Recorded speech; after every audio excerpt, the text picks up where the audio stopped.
কোটার ব্যাপারে যে আন্দোলন করছিল সেই যৌক্তিক আন্দোলনে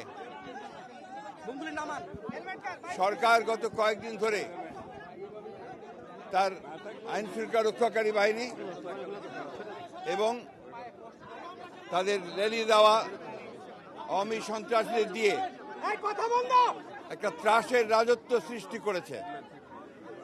আপনারা দেখেন যে বিভিন্ন ঢাকা বিশ্ববিদ্যালয় সহ ঢাকা মহানগরের বিভিন্ন শিক্ষা প্রতিষ্ঠানে, ঢাকার বাইরে চট্টগ্রাম, বগুড়া, রংপুর, বরিশাল বিভিন্ন এলাকায় এই সরকারি বাহিনী এবং সন্ত্রাসী বাহিনী তারা গুলি, সন্ত্রাস, নির্যাতন করে এই আন্দোলনকে বন্ধ করবার প্রচেষ্টা চালিয়েছে। এবং এর ফলে আপনারা দেখেছেন যে 7টি তরুণ তাজা প্রাণ শিক্ষার্থী নিহত হয়েছে। আপনারা দেখেছেন যে সাইদ রংপুরে কিভাবে তাকে সরাসরি গুলি করে হত্যা করা হয়েছে। এক ভয়াবহ এই রকম ঘটনা আমরা আমাদের জীবনে কখনো দেখিনি।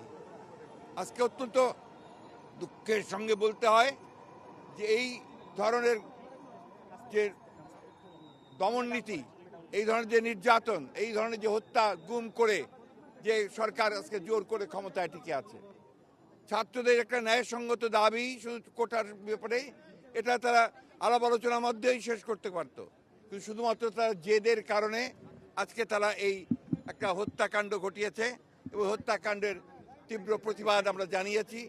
আজকেও আমরা এই গায়েবী জানাজাতে আমরা এখানে এসেছিলাম। আপনারা দেখেছেন কিভাবে এই সমস্ত এই মসজিদেও তারা কিভাবে এটাকে তার এন্ট্রিকে বন্ধ করে দিয়ে আমাদের এখানে গায়েবী জানাজাতে তারা বিভিন্নভাবে বাধা প্রদান করেছে।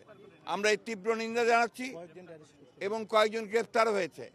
আমি গতকাল আপনারা দেখেছেন যে সম্পূর্ণ আগের মতো একটা নাটক সাজিয়ে আমাদের বিএনপির অফিসে কতগুলো আপনার সেই সমস্ত ককটেল, বোমা, লাঠি সোটা রেখে দিয়ে সেইখানে তারা আজকে ছবি তুলে আবার বিএনপিকে দোষারোপ করার চেষ্টা করছে। আমরা খুব দ্ব্যর্থ কণ্ঠে বলতে চাই যে এই আন্দোলনের সঙ্গে শিক্ষার্থীরা সরাসরি জড়িত। আমরা এই আন্দোলনের সঙ্গে কখনোই সরাসরি জড়িত নই। আমরা তাদেরকে নৈতিক সমর্থন দিয়েছি এবং সেই নৈতিক সমর্থন আমরা দিয়ে যাব, কারণ এটা আমরা মনে করি যে তাদের এই আন্দোলন যুক্তিসঙ্গত।